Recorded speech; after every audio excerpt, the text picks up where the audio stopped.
우리에게 주시는 이 본문 말씀을 가지고 진리로 승부하라, 진리로 승부하라 라는 제목으로 말씀을 증거하겠습니다. 바울이 이방인을 위한 복음의 사역을 감당하다가 예루살렘으로 다시 올라오게 되었습니다. 그랬을 때 이번에는 그냥 올라온 것이 아니라 어떤 사람과 함께 동행하였는데 그는 함께 사역했던 바나바와 더불어 디도라 하는 제자를 데려왔습니다. 이 디도는요 어떤 사람이냐면 헬라인이었습니다. 다시 말하자면 선민 사상을 가지고 있는 유대인들에게 비추어 봤을 때 이 사람은 어떤 사람입니까? 이방인이죠. 이방인이니까 사실은 이 사람 자체가 이렇게 온다는 것이 사실은 익숙한 일은 아닌 것입니다. 물론 예루살렘 교회도 많은 이방인들이 또 복음을 듣고 영접하고 하는 일들도 아마 있었을 것입니다. 그러나 주된 사역은 베드로를 중심으로 한 유대인들 그 사람들을 중심으로 교회가 형성되어져 있었을 것입니다. 그래서 디도라는 헬라인이 온다는 것이 사실은 익숙한 것은 아니죠, 보편적으로는. 그러나 이제 바울이 할례 받은 자들, 즉 유대인들을 향하여 선민 사상을 가지고 있는 유대인들을 향하여 베드로가 사역을 하였다면, 복음의 사역을 하였다면, 이제 공공연히 여기서 이제 유력한 자들이라고 표현하고 있는 것은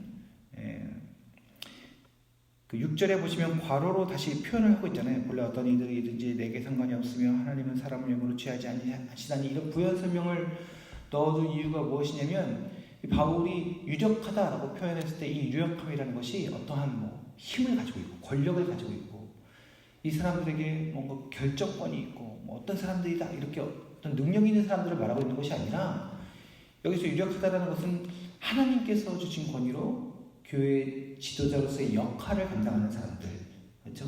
그래서 이 사람들의 특징이 무엇이냐면 내가 뭔가를 판단하고 내가 결정하는 자들이고 내가 어떤 이런 권력을 가지고 있다 이렇게 생각하지 않았다는 거예요. 하나님께서 주신 판단력으로, 하나님께서 주신 지혜로 상황을 분별하면서 그 뜻을 전달하고 이어가는 자들이 것이죠. 열왕기상하를 우리가 지난번에 열왕기상을 우리가 봤습니다만, 열왕기의 말씀을 통하여서도 그 왕들에게 하나님께서 지속적으로 말씀하신 게 무엇이냐면 너희들이 왕으로서 권세를 누리지만 그것이 역할이라는 것을 기억하라는 것이었거든요. 이 왕이 하나님께서 내게 주신 직분이고 역할이구나. 그래서 하나님을 기억하면서 왕으로서 직무를 행할 때는 하나님께서 지혜를 주시지만, 함께 해주시고 보고 주시지만, 그러나 그 왕이 내가 왕이고 내가 능력자고 이건 나의 권세고 나의 힘으로 생각했을 때 하나님께서 그들에게 벌을 주시고 그들에게 어려움을 주셨던 것을 볼 수 있지 않습니까? 그러니까 복음이라는 것은 그 유력함, 그 힘이라는 것을 내가 역할로서 누리지만, 그러나 이것이 하나님께서 주신 것이고 나는 청지기로서 이것을 감당하는 자다라는 것을 명확하게 기억하는 것입니다. 그래서 바울이 그래서 이 설명을 한 거예요. 내가 유력하다 표현한 것은 혹시나 너희들이 그럼 저 사람들은 뭔가 특별한 사람들이구나 이렇게 생각할 수 있는데 그게 아니고, 그러한 하나님께서 지도자의 위치에 세우신 사람들, 이런 보편적인 의미로서 이런 약한 의미로서를 강조하기 위해서 이렇게 부연 설명을 불어넣은 거예요. 적어놓은 것입니다. 그래서 이러한 사람들이 바울의 사역들을 어느 정도 인정을 하고 있었던 거예요. 건강하게 교회 안에서 하나님께서 우리를 통해서 이 유대인들을 하나님께서 선택하셨다라고 하는 선민들을 복음으로 사역한다면, 이제 바울은 이방인들을 위한 사역자로 하나님께서 부르셔서 이 사람을 사용하시는구나, 이렇게 교회가 건강하게 이제 인정하는 상태가 되었다는 것입니다. 그래서 이제 이 디도를 데려오는 것이 되게 자연스러운 지금 바울의 사역으로서 공인되어지고 인정되어지는 귀한 사역이 되었다는 것이죠. 그런데 여기서 이제 갈등이 생기는 것입니다. 왜냐하면 기존의 공동체가 유지되어지기 위해서는 그 공동체 안에서 가지고 있는 자연스러운 문화들이 있잖아요. 그런 것들이 어떻게 보면 함께 좀 지켜질 때 이게 자연스럽게 그 공동체가 유지되어지는 것이죠. 우리가 주일 성수를 얘기할 때 신학적으로 주일 성수라고 표현할 때 이제 깊은 저희의 의미는 예수 그리스도의 몸된 교회, 여러분 제자훈련 받으신 분들은 혹시 아시겠습니다만 교회가 두 개로 나눠져 있잖아요. 눈에 보이는 가시적 교회와 보이지 않는 비가시적 교회. 우리 눈에 보이는 지역 교회, 이 눈에 보이는 현실적인 교회와 본질적인 의미의 교회를 얘기하는 천상 교회가 있습니다. 그러니까 우리가 주의 성수를 하고 교회를 지켜야 된다고 할 때는 눈에 보이는 가시적인 교회의 의미가 사실은 아닙니다. 어떤 의미냐면 우리가 예배하면서 비가시적인 교회, 그리고 천상교회, 그리고 하나님께서 말씀하시는 예수 그리스도의 진짜 몸된 교회, 역사 이래로 모든 성도들을 통하여서 이루어지는 그 몸된 교회를 지키기 위해서 우리가 주의 성수를 하는 거거든요. 예배를 드리고 하나님께 경배하며 나아가는 것입니다. 그런데 사실 이 땅을 살아가는 제한적인 우리가 이 로컬 처치, 이 지역 교회를 지키지 않으면 눈에 보이지 않는 교회를 어디서 우리가 지킬 수 있겠어요? 그러니까 이 가시적인 교회는 그림자에 불과하지만, 그러나 그럼에도 불구하고 보이지 않는 본체를 우리가 지키고 믿을 수 있는 하나의 장치인 거예요. 그래서 지역교회가 매우 중요한 겁니다. 그래서 과거에 우리 믿음의 선배들은 어디 멀리 갔다가도 지역교회를 지키기 위해서 지역으로 돌아왔잖아요. 그러니까 그게 눈에 보이는 이 공동체가 중요한 이유는 이 공동체가 눈에 보이지 않는 비가시적 교회, 원래 본래의 교회를 상징하기 때문에 그렇습니다. 그러니까 엄밀히 말하면 이 자리를 지키는 것이 매우 중요하기는 합니다만, 그렇다고 해서 이 로컬 처치를 지키지 않는 것이 신앙적 본질을 훼손하는 것은 사실은 아니라는 것입니다. 이 차이를 좀 아시겠습니까? 이게 중요해요. 왜냐면 이것 때문에 누군가를 정죄할 수 없다는 것입니다. 사실은 우리가 성숙한 신앙으로 나아가면 이제 책임을 지려고 하는 믿음의 무게들이 생겨나기 시작하지만, 그러나 그렇지 못하다고 해서 이것으로 해서 정죄하고 넌 지옥 간다고 하고 마귀 취급하고 그럴 수는 없다는 것입니다. 이게 이 균형을 사실 잘 가져야 되거든요. 그러나 우리가 사랑하고 섬기고 말씀으로 훈련하면서 믿음의 공동체 안으로 들어와서 지역교회를 지키고 그럼으로써 천상교회, 본래의 교회를 누릴 수 있도록 우리가 인도해야 되는 것이죠. 이 본질의 차이를 우리가 잘 알고 있어야 되는 것입니다. 이러한 논쟁들이 서서히 생겨나기 시작한 거예요. 무슨 문제가 생겨났느냐? 이방인들이 예수를 믿었어요. 그래서 교회 안에 들어와요. 복음 안에 들어옵니다. 하나님의 백성으로 들어와요.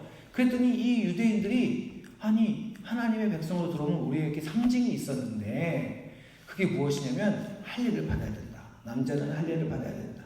그래서 할례를 받아서 이 할례를 통하여서 내가 하나님의 선민, 하나님의 백성임을 드러내야 된다. 이렇게 주장을 한 거예요. 근데 이 바울이 예수 그리스도를 통하여 말씀을 듣고 그 복음의 본질을 연구해 보니 주신 말씀에 근거해서 할례는 완성되어진 것이다. 구약의 율법이고 이 율법을 예수 그리스도께서 완성시키셨어요. 그리고 그 상징적으로 믿음의 증표를 위해서 우리에게 허락하여 주신 눈에 보이는 말씀으로 오후에 계속 우리 목사님께서 좀 설교하고 계신 성례를 허락해 주신 것입니다.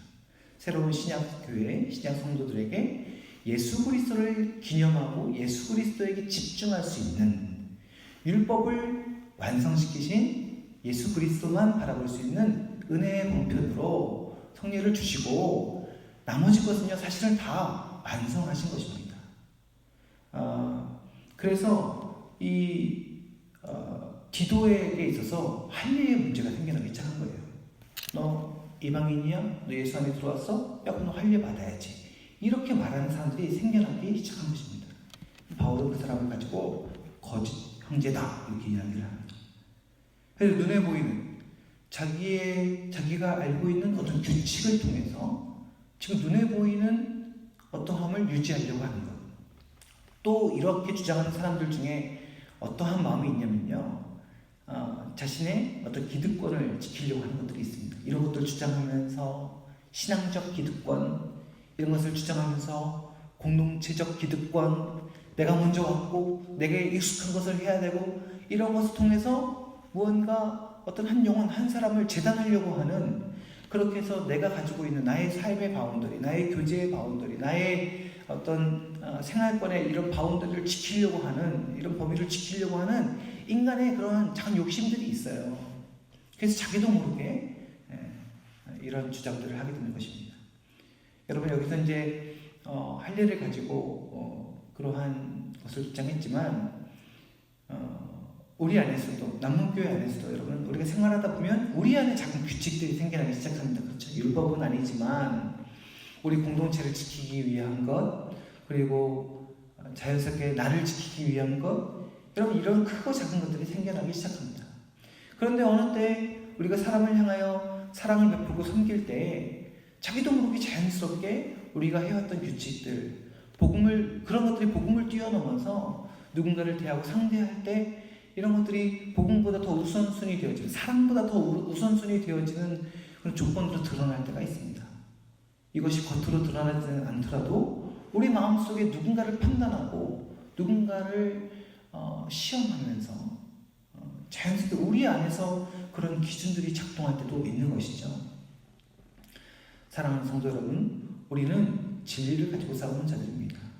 바울이 이야기한 것처럼 사실은 예수 그리스도 외에는, 오직 예수 그리스도 그 이름 외에는 우리가 자랑할 것이 없고 우리가 판단할 것이 없는 것입니다. 이 자리에 와서 누군가가 우리의 예배의 순서를 훼손할지라도, 혹이나 그가 연약한 자이고 우리가 섬겨야 할 자인지를 우리가 한 번쯤 돌아보며 생각해 봐야 되는 것입니다. 이단들 말고요, 신천지들 들어와서 갑자기 손들고 소리치고 막 그런 것 말고요, 그것은 진리가 명확하게 구별되어지지 않습니까? 그런 사람 말고 연약한 자들이 있잖아요. 가끔씩 예를 들면 예배 드릴 때 아이들 막 뛰어다니지 않습니까? 그럼 저도 모르게 마음속에 막 설교를 하다가도 아이들이 슉 뛰어가면 제 마음속에 그 설교를 하는 와중에도 속에서 막 저러면 안 되는데 막 이렇게 마음이 막 작동될 때가 있어요. 그렇습니다. 여러분들도 순간 흠칫흠칫 이렇게 등골이 막 서늘해지는 그런 긴장감이 막 느껴지지 않습니까? 이게 어른들의 기준이거든요. 그러다가도 속으로 제가 막 그 설교하는 중에 막 이 마음속에 작용이 막 일어나는 거예요. 뛰어다닐 수 있지. 어린아이니까 그럴 수 있지. 우리가 예배를 드리고 하나님 섬기고 사랑한다 그러면서 저런 아이 하나 감당 못하면 이게 무슨 사랑하는 것일까? 이러면서 금세 또 마음의 평안을 가지고 이게 막 설교를 계속 이어가는 것입니다. 네, 이런 크고 작은 일들이 있지 않습니까? 정신적인 어려움을 겪는 성도들을 어떻게 예배드려야 됩니까? 네, 사실 쉽지 않죠. 이게 간단한 문제는 사실 아닙니다. 그러나 오히려 한번 교회가 하루쯤은 주일날 대놓고 그 지체를 위한 예배를 한번 드릴 수 있지 않겠습니까? 그렇죠? 막 좀 소리 질러도 되고, 좀 막 헛소리 해도 되고, 그러니까 그런 생각들 좀 해봤습니다. 예전 청년부 때 좀 조울증에 걸린 어떤 한 자매가 있었는데, 막 목사님 설교하면 막 일일이 막 대답하고 막 그러는 거예요. 그러니까 선배들 옆에 붙어가지고 막 진정시키면서 예배드리고 막 그랬거든요.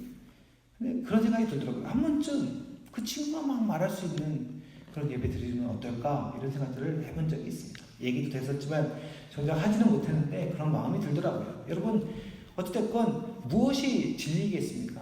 연약한 자를 돌아보고 복음의 역사가 일어나고 사람을 사랑하고 섬기며 하나님께서 우리 가운데 베풀어 주시는 또 다른 은혜들을 교회가 감당하고 또 누릴 수 있어야 되지 않는가 생각이 되어집니다. 말씀을 마무리하면서요, 여러분, 우리가 이것을 우리 인생에, 우리 자신의 개인의 삶 속에 한번 적용을 해봤으면 좋겠습니다. 하나님, 우리 안에 있는 복음이 아닌 복음 위에 있는 나만의 혹시 법칙이 있는가? 하나님이 주신 은혜가 아님에도 불구하고 이렇게 하면 내가 익숙하고 마음이 편하니까 그걸 은혜로 착각하는 것은 아닌가? 여러분, 좀 우리 스스로 나 자신에게 하나 질문을 던져보면서, 하나님, 내가 예수 그리스도께서 은혜로 허락하여 주신 십자가의 구원과 그 은혜, 그 자유의 선포로 인하여 내게 주신 자유와 내게 주신 생각의 여유와 내게 주신 심령의 평강으로 인하여 하나님, 누군가를 돌아보고 받아들이며 용납할 수 있는 그러한 참 진리의 승리를 허락하여 주옵소서. 하나님, 여러분, 이것이 하나님 앞에 기도할 때 우리가 이것이 복음을 누리는 것이잖아요. 그렇죠? 선포하고 전하고, 아니요, 그것뿐만 있는 것이 아니라 내가 복음을 누리는 것은 무엇이냐면 도무지 감당할 수 없고 용납할 수 없는 자들을 내 심령을 비워두고 판단을 비워두며 받아들이고 사랑하고 품는 것이죠. 여러분, 그거 우리가 할 수 있습니다. 왜냐하면 우리 안에 성령께서 살아계시기 때문에 그렇습니다. 성령께서 그렇게 할 수 있도록 사랑과 희락과 화평과 자비와 양성과 충성과 온유와 절제와 하나님께서 그런 열매들을 믿음으로 결단하고 한 걸음 나아갈 때 맺을 수 있도록 성령께서 우리 안에 말씀으로 작용하시고 도와주시거든요. 사랑하는 성도 여러분, 진리로 승리하길 바랍니다. 우리 안에 있는 오직 복음 예수 그리스도의 이름으로 모든 것을 용납하고 섬기고 사랑하며 살아계신 하나님의 역사가 우리의 삶 가운데 드러나는 그 은혜를 우리 삶 가운데 누리는 은혜의 하루가 되시기를 주님의 이름으로 간절히 축원합니다. 기도하겠습니다. 주님, 거짓 형제들은 디도도 할례를 받아야 된다, 그것이 복음이다 라고 주장하였습니다. 그러나 우리 안에 있는 참 복음은 그런 형식에 있지 아니하고 옛날의 법칙에 있지 아니하며 아버지 하나님 우리에게 허락하여 주신 자유와 사랑과 용납과 그렇게 할 수 있는 성령님의 도우심 가운데 있는 줄 믿습니다. 자연스럽게 우리도 이 갈라디아 교회처럼 거짓 형제들과 같은 기준으로 우리의 삶을, 우리의 신앙을 취합하고 있지는 않나 생각해 봅니다. 저래서 되겠나? 저래서 교회를 지킬 수 있겠나? 많은 생각들이 우리 안에서 있게 되어질 수 있습니다. 물론 주님, 우리 자신을 지키기 위한 하나의 장치일 수 있지만, 그러나 만일 이것이 복음보다 더 위가 되어서 교회를 지킬지라도, 교회당을 지킬지라도 한 영혼을 지킬 수 없다면 하나님, 우리가 마땅히 복음의 편에 서서 영혼을 위하여 우리 자신을 비울 수 있는 그런 지혜와 여유를 주님 허락하여 주옵소서. 주님, 오늘 하루를 살아가면서 우리가 많은 사람들을 만나게 되어질 것이고, 어떠한 자들은 또 우리에게 무례한 우리의 신앙을 보고 또 벅찬 시험을 허락할지도 모르겠습니다. 주님, 그러나 주님, 우리가 그 가운데서 진리에 서 있는 자들로서, 예수 그리스도 이름 붙들고 있는 자들로서 그 영혼을 감당하고 그 상황을 섬기며 아버지 이겨나갈 수 있는 힘과 능력 더하여 주시고, 성령께서 함께 하시는구나 라는 것을 더욱더 깊이 경험할 수 있는 오히려 은혜의 장이 될 수 있도록 주님께서 우리와 함께하여 주옵소서. 우리 가운데 역사하실 주님을 찬양하며 우리 구주신 예수 그리스도의 이름으로 간절히